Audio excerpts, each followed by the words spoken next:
We are live. Right. Not yet, I hope. We are. We are live. There's nobody watching. Oh, there's a couple people piling in here. It's 8:30. We're late. We're live. All right, Daniel. You've learned to kind of to wing it with me, right?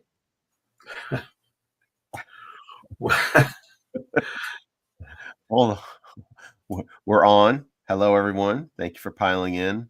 I'm looking for the email that I already sent you, Daniel. Hold on a second. Problem is, bear with everybody. Bear with me. All right. How are you? I'm well. How about you? I'm having a note here from the tech support. Having trouble streaming to Rumble. All right, fine. We're removing the Rumble link. Anybody that was trying to watch on Rumble, removed. Save changes. All right. Let me share screen here. What's going on in Armenia that you want to talk about the latest? I sent you an article a few minutes ago. Ruben Vardanyan refuses to participate in political farce trial, starts hunger strike. He is an Armenian political prisoner in Artsakh. He's being tried in a sham trial by the Azerbaijani government.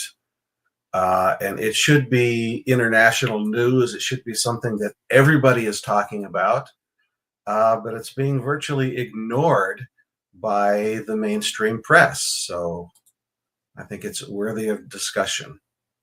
Good. I just linked. Okay, I have to change this. Hold on, I'll bring it up. Working behind the scenes here to bring up this article. Share. That's what it is. I clicked on the wrong thing. Share window. There we go.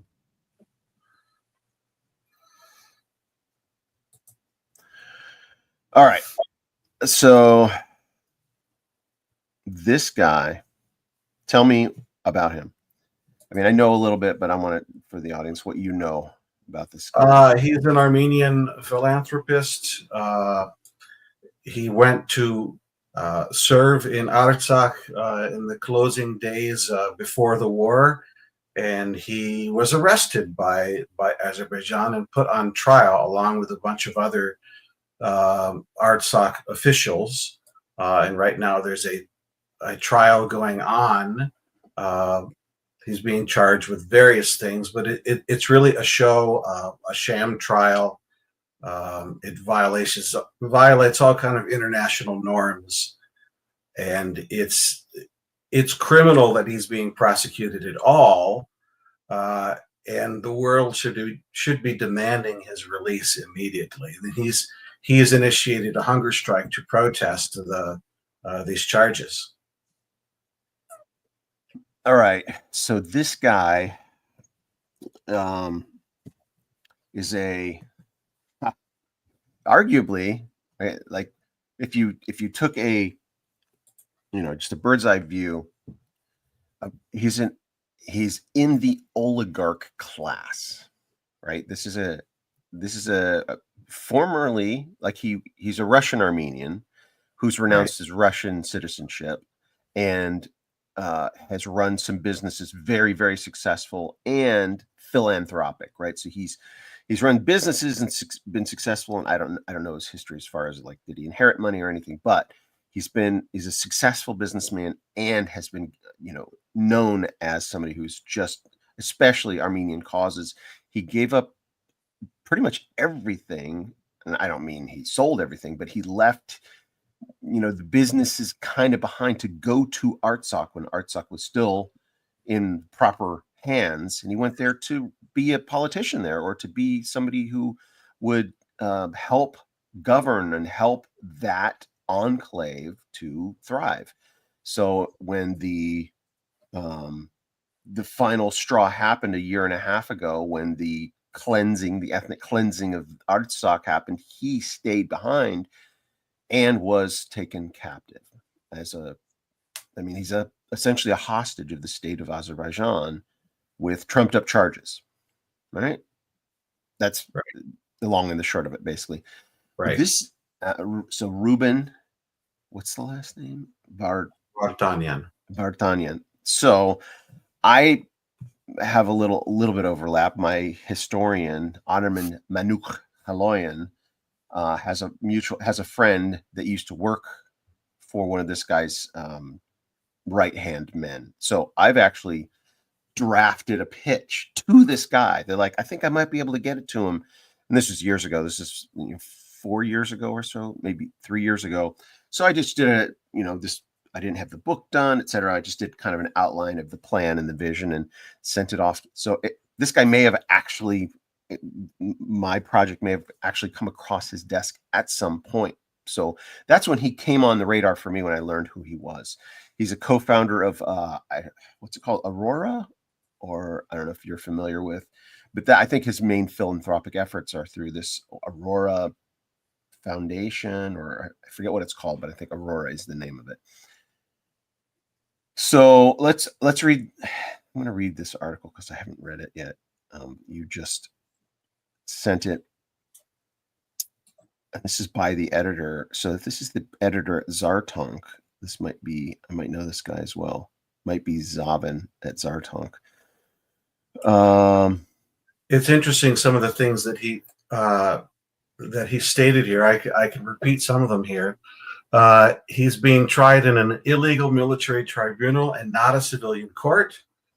He has not been granted full access to the indictment and so-called evidence against him, which is 422 volumes in Azerbaijani. So it's not even in a language that he reads. So he can't understand the charges. The indictment presented is not an official document, and it lacks signatures of the accusers. Even the so-called document contains gross errors, making it impossible for me to understand the charges against me. This is his words. I have been denied my right to defense. My local lawyer has had access to materials restricted, his documents confiscated, and has been subject to psychological pressure. Further, my international legal team has been barred from communicating or visiting me and has not had access to any of the case materials. He says, I have not been allowed to summon defense witnesses or file complaints regarding the violations committed during the investigation at trial, and all the hearings have been secret and closed to the public. Foreign journalists and independent international representatives have been barred from the courtroom. That right there really sums it up pretty well, I think. For me, it's like, I'm glad you picked this topic, because I have been worried about this guy, right? And here's the thing. This guy, he's a billionaire, right? There's just a handful of those on the planet, right? It's a very, very exclusive group. Yet, I was reading in Matthew a couple days ago, the passage, it's easier for a camel to pass through the eye of a needle than for a rich man to enter the kingdom of heaven. And in meditating, and the disciples were so shocked by that. What's so shocking about that statement? On its face. Do you remember their reaction? What they said? Tell us, please. So I don't know the context, what prompted it for Jesus to say that, but easier for a camel to enter the eye of a needle than for a rich man to enter heaven. And the disciples' immediate answer was, who then can be saved? If a rich person can't get to heaven, who then can be saved? And it's like, it's such an upside down understanding. This is a bit of a tangent from the subject, but it shows that mentality that the rich are blessed by God, right? The wealthy, that mentality is that everybody, their wealth, he must God must love him. God must favor him. He must be in a better exclusive position with God because he's wealthy, right? That's a mentality that to this day people have. But uh, Jesus was correcting that mentality, and here we have kind of an example, I think. And I mean, I obviously don't know the man's stance, with theology, or if he could be a pagan, an atheist, I don't know. But here's a man who's rich and counting it all loss, if you will, right now, guaranteed by being in an Azerbaijani prison, right? That there is something more important happening here. And it's like, okay, they're holding a rich man hostage under false pretenses. And the fact that he was able to get something out of that hellhole for us to read right here, for me, it's a positive sign, right? It's the fact that he's able to articulate these, somehow get them out. He's being denied access that, the International Criminal Court would say, we can't treat prisoners this way. And so he's kind of potentially a martyr for this cause. Do you think so his efforts are to get the attention, obviously, of the world, but if the world's not reporting on it, what do we do? Well, I have to admire his courage. Him being uh, unjustly imprisoned for things that trumped up charges, and he, in the face of this, is still issuing the statement. I want to read the end of what he says here. It says, "This so-called trial is not just against me. It is an attempt to criminalize all Armenians, all those who supported and demonstrated compassion toward Artsakh and its people, all those who showed compassion. This is an attack on an entire nation. I refuse to participate in this farce. I appeal to world leaders, international organizations, human rights defenders, and members of the press. This process demands your attention. This imitation of justice is an endorsement of lawlessness and injustice. Silence in the face of such violations paves the way for future tragedies, fueling hostility and a new wave of hatred. Only through truth, law, and humanity can peace and justice be ensured in the region." This is directly from him. Mm-hmm. Very powerful statement, very brave statement. I respect everything that he just said there. Again, yes, I'm grateful that you found this. And I was thinking, in yours and my life purposes of exposing just the West is more or less completely oblivious to what's going on. However, things are changing, right? Things are changing in the West, in the new administration coming in. So this is a time to get things on the front page that wouldn't have gotten there, or that have been suppressed. I think this is something that needs to rise to that. One of the things I was thinking about is like watching footage of Azerbaijanis and getting that translated. You will see the most egregious display of racism, and it shocks the conscience, where in the West we're told that racism is highlighted by skin color, and it's the tone of the skin that will indicate who can be racist, who's really racist, who's been racist.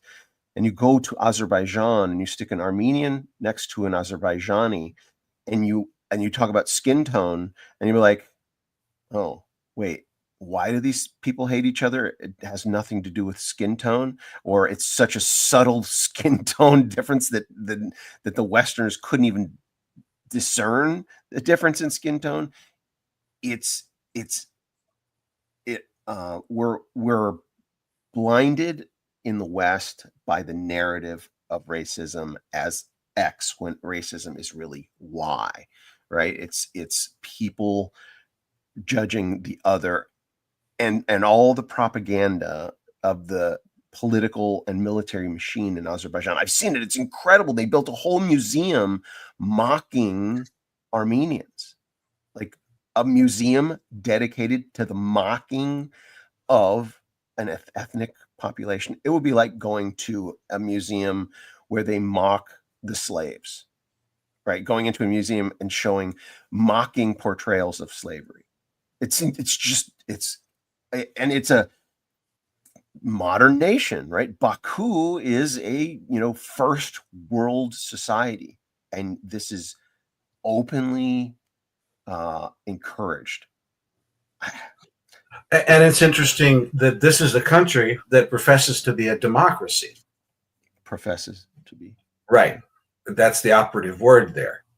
Even though their president was appointed by his father. Right. And his vice president is his wife. Yeah. Yeah. Right. You can extrapolate as you wish from that. Yep. So, and when you talk about you quoted the scripture about a rich person. How rich is the president of Azerbaijan? The richest man in Azerbaijan, no doubt. So I'll leave it right there.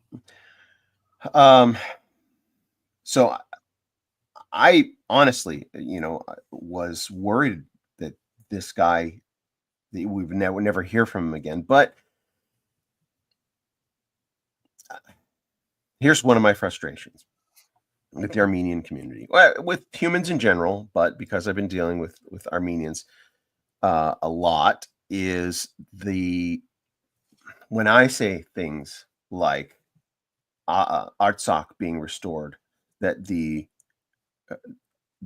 refugees returning to the land, and that this current administration can be like, good things can happen, and certain Armenians like, oh, Trump's best friends with Erdogan, right? I hear that from an Armenian, but Trump's best friends with Erdogan, or Trump's best buddies with Aliyev.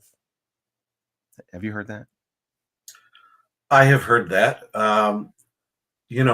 People can make claims about just about anything. True or not, I mean, we're going to see in the next 4 years how that plays out. I mean, you can also say that our Secretary of State is more pro-Armenia than previous secretaries of state. Tulsi Gabbard, who's now in charge of our national intelligence, she's very pro-Artsakh. She's been to Artsakh. She was there. She had boots on the ground in Artsakh. And I believe that she was blacklisted by Azerbaijan for doing so. So I hold out some cautious optimism that maybe that could be something good for Armenia and Artsakh in the future. It remains to be seen, but that is my hope. It remains to be seen. But I also want to, we as humans tend to jump to conclusions all the time, right? We'll associate, for example, well, sometimes it's with good reason, sometimes bad. So say, for example, you're at a public event and you see a public figure that you've really enjoyed, and you get to go up and you stand next to them and say, can I get a picture? And you get a picture, and somebody that's there might be protesting that person, and there might be a sign behind right over your shoulder, and you get a picture with this person, and there's a sign with a message on it over your shoulder that says something that you absolutely disagree with, and then that picture goes around front page news, and people associate what that person's, it happens all the time. People see things and just jump to conclusions, and they assign whatever was scrawled on that sign with whoever's in the picture, and blah, blah, blah, blah, blah. So Donald Trump, world leader, he crosses the demilitarized zone in North Korea, and shakes hands with a totalitarian dictator, right? And so one side of the aisle to demonize Trump is like, look, he's making friends with the worst. He calls them his friends, right? He calls them his friends. Xi Jinping of China calls them his friend, and that guy's arguably overseeing, some genocidal activities, etc. You don't understand the negotiation power, right? You smile, you're happy, you're the most powerful man in the world. You don't demonize your enemies. You bring them close, and you use your the bully pulpit, right? And whatever, you have multiple things, but having that individual on speaking terms with you is very important, right? Being at least on speaking terms with them. So Trump, as a businessman, wanting to put a tower, or at least put his name on an existing building in major cities around the world, that's real estate, right? Trump, having been a real estate guy, completely oblivious to the atrocities perpetrated by Azerbaijan on others, right? At some point in his career, maybe went to Baku and wanted to put a name on a building up there, or in Ankara, I don't know where, right? I just remember reading these things and people demonizing Trump because that means he believes in everything that this dictator state believes, because he wants to have his name on a building in that country, right? So, again, you say it remains to be seen what comes of this, but it's certainly encouraging to see people in high-ranking positions in this administration that have the credentials, right? They have a resume. Like you said, I had no idea that Tulsi had been to Artsakh. And Marco Rubio, when he was named Secretary of State, it wasn't on my radar when I was thinking about who would I like to be the Secretary of State. But when he was named Secretary of State, I reflected on his position on China that I followed a couple of years prior, and he was very, very. He's been a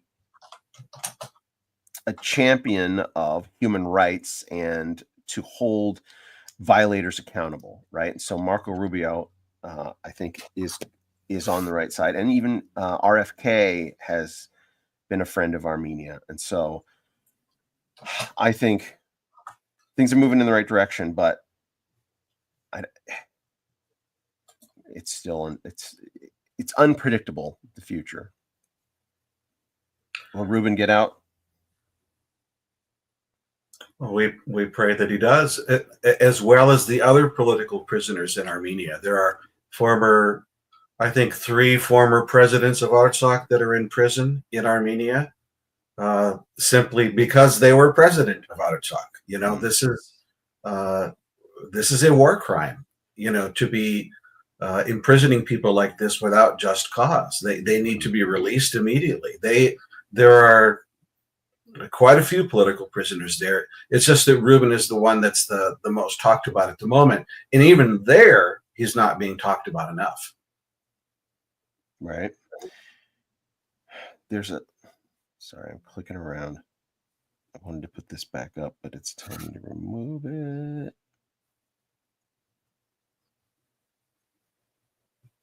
Oh. I want to go to another article. Let's see. Speaking of, U.S. Secretary of State Marco Rubio visits the Holy Sepulchre in Jerusalem. Have you been here? I have not. Me either. Do you recognize any of these guys? These are all probably just the Secretary of State. These must be in Jerusalem. This is another thing I don't know. Is there's prelacy in the diocese, and I don't know if the Jerusalem quarter has both or one or the other. Let me just read. Jerusalem, on Sunday, February 16th, U.S. Secretary of State Marco Rubio paid his first official visit to the Church of the Holy Sepulchre. Representing the Armenian Patriarch of Jerusalem at the welcoming ceremony was Chancellor Reverend Father Agan Kopchian and former Superior of the Church of the Holy Sepulchre, Reverend Father Samuel Agoyan. We raised the issue of the Christian presence in Israel and concerns regarding their departure. So there's some upheaval going on in Jerusalem as well, or there has been. Are you familiar with that? A little bit. There's also legal issues because currently an Israeli court is hearing cases on foreclosing Armenian patriarch properties in Jerusalem. So there's other things tied into this story as well too. That's kind of what I was thinking about. There was a piece of property that was owned by, I think it was owned by the Armenian church and then being rented to someone, and then uh, some rule or law was breached, et cetera, and it brought it to the fore, and it's been a dispute. So I didn't know this. I mean, growing up, well, since I became a Christian, growing up in the evangelical West, we all think Jerusalem, Israel, it's, I want to get there. It's the Holy Land. They're friends of America. They're a Western nation, but they're not very friendly to Christianity in Israel at all, is my understanding.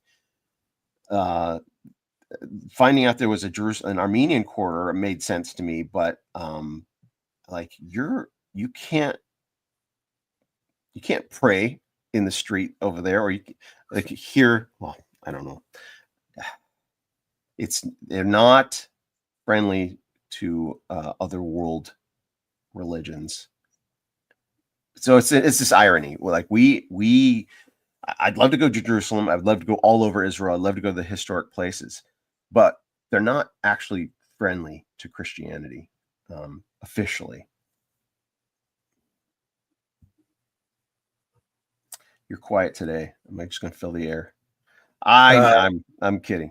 I'm letting you take this topic. You're like, insert open mouth, insert foot. I'll let Michael do all the foot inserting. All right. Last thing I want to share, last article. It kind of lines up with one we talked about before, but so there's Armenian church land in Turkey listed for sale, raising concern over Armenian heritage. I just started reading this. So this is a historic location that is being put up for sale. Some of it's damaged from an earthquake recently. Just the fact that the Armenian church owns land in Turkey is the thing that's kind of shocked my mind. I'm like, okay, I guess they're selling it for $77,000. If I had that cash on hand, I'd buy it myself. Right. Just to preserve it. Curious. A local resident who lives near the church confirmed the site's Armenian origin, stating that Armenians once lived in the village that built the church in a priest's house over a century ago. According to the resident, the Armenian population left the village around 120 years ago. So that would be well, who knows how accurate they are with their memory. Since then, part of the church has been repurposed to a mosque. Well, and I think it's important to remember that the genocide was not just during 1915, but it was taking place in the years before that. The ethnic cleansing and the slaughter of Armenian Christians took place for quite a bit of time before 1915. It culminated in 1915. Yeah. So it's interesting how there's even though this is an Armenian periodical, you can't rehash everything in every line. They left 120 years ago. Yeah, probably under some very severe circumstances. Right. There were ornamentations on the walls of the church as well as on the priest's house. However, those ornate walls collapsed due to the earthquake in February 2023. Okay, so this is in that affected region from that earthquake. That was massive. All right, we're almost out of time. Daniel, give me some words of wisdom. Well, I just can't help but think about the article that you just shared. And when it says that they left 120 years ago, it doesn't say the manner in which they left. And I think that my guess is they probably left because they were forced out. That is historic Armenian land. That's an Armenian church. It rightfully belongs to the Armenian people. And if they left, I seriously doubt they left because they wanted to leave. They left because they had to leave, or they were killed. Yeah. So sometimes you have to read between the lines of a story and dig in and look at the words that were chosen. And this is a good example when they say it left. Well, let's look at the reason why. And I think that can be a topic for discussion in a future show, in how history is being painted and changed by others, through use of words to delete parts of history, to delete part of the story, to reframe things. This has been happening with Azerbaijan and Turkey, as they try to frame Armenians as aggressors, whereas Armenians are the victims of genocide and ethnic cleansing from the genocide now into Artsakh. That's kind of exactly where I was going. To say they left 120 years ago, we could say, if we get 100 years from now and say the Artsakis, they left, right? They left their heritage, their traditional lands. They left for some reason, right? For some reason. Oh, they were starved and forced out. That's why they left, right? Yeah. So, all right, we're over time. We're way over time, but thank you for coming. Thank you, everyone. Love you guys. Thank you. Great week. See you next week. And